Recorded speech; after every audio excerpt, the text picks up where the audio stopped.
சுந்தரர் சொல்லுகிறார், பிழையே உன்னை சொன்னாலும் அதுவே பொருளா கொள்வோனே. எனக்கெல்லாம் தேவார திருவாசகம்லாம் ஒன்னும் தெரியாதுங்க. எனக்கு ஆனாவனாவ கூட தெரியாது. ஆனாலும் பாடணும்னு ஆசையா இருக்கு. நான் திருவாசகத்தை பாடிக்கிட்டே வந்தேன். 2-3 இடத்துல பிழையா பாடிவிட்டனே.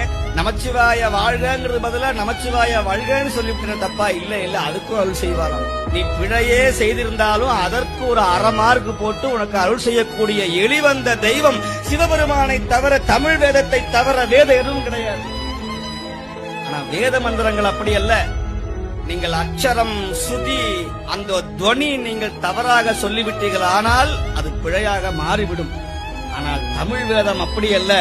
நீங்கள் பிழையாக பாடினாலும் நிச்சயமான அருளை தரக்கூடிய ஒரே வேதம், ஒரே மறை, தமிழ் மறையாகிய திருமுறைகள் 12 திருமுறைகள்.